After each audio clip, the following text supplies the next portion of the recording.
Dr. Cooper's life was marked by many roles, but by one purpose: to leave the world a better place than he found it. His life had many colors and many seasons. As a bright and involved child with much promise, as a dedicated physician and researcher, as a devoted father and husband, as a respected leader at the National Institutes of Health, as the nation's chief health officer, as a medical college dean, and as a business executive. A concern for the plight of humanity blossomed when Dr. Cooper was in medical school. This concern was the foundation of the compassion and integrity he displayed wherever he lived, wherever he worked. Dr. Cooper had a profound effect on the nation's healthcare system, but he also had a profound effect on those who served with him. One such person is former Surgeon General Dr. C. Everett Koop. Shortly after I became Surgeon General, Ted Cooper very graciously volunteered to become my mentor, and through that relationship we became very close personal friends. Another is Caspar Weinberger, former Secretary of Health, Education, and Welfare under President Ford and Secretary of Defense under President Reagan. With all his responsibilities, with all the enormously high positions that he held in academia and government and in business, he never lost the human touch, and he was always a good doctor. A third is Dr. Claude L'Enfant, current director of the National Heart, Lung, and Blood Institute. He taught me one thing that I have tried to use in my own professional life, and that was, you got to work with what you have. He would have played and could have played an absolutely major role in any revision or reform of national health programs.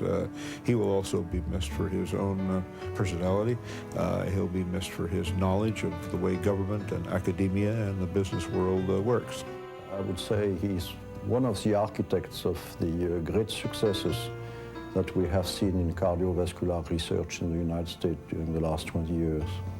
Internationally and nationally, Ted Cooper was probably one of the most respected and powerful men in health that we've had in several decades.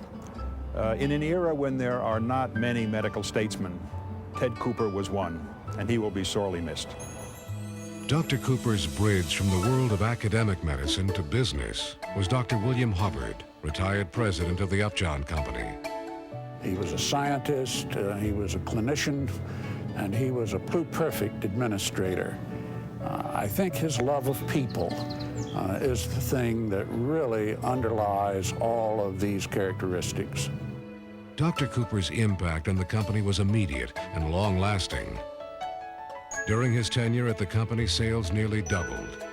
New buildings went up all around Kalamazoo. Research and development expenditures nearly quadrupled, and the company weathered numerous financial challenges.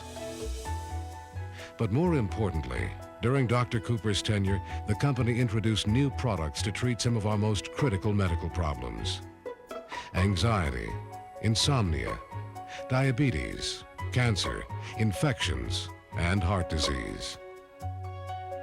He has left the company with prospects of still greater benefit to patients everywhere: the Lazaroid compounds and new therapies for AIDS.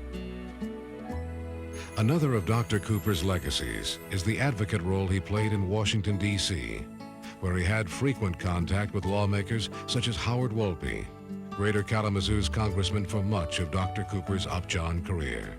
He knew Washington. I mean, he'd been up there. He knew how Washington operated. But I think it was not just his knowledge, but it was even more just his character. I mean, this was a man who you could always feel comfortable with his integrity. Administrator, executive, respected voice in Washington. But first and foremost, he was a physician. Because of that, Dr. Cooper understood that in the face of disease and injury, treatments alone are not enough. When he addressed the graduating class of a medical school in 1983, he said, "Whenever you have disease, human beings are in pain, or suffering mental anguish or depression, are confused or are desperate. Soothing this side of life is at the core of medicine. He went on to cite a tribute to the physicians at the Lake Saranac TB Sanatorium in New York. To cure sometimes, to help often, to console always. The title of this speech aptly captures the nature of the man who gave it. Its title was Conscience, Curiosity, and Compassion.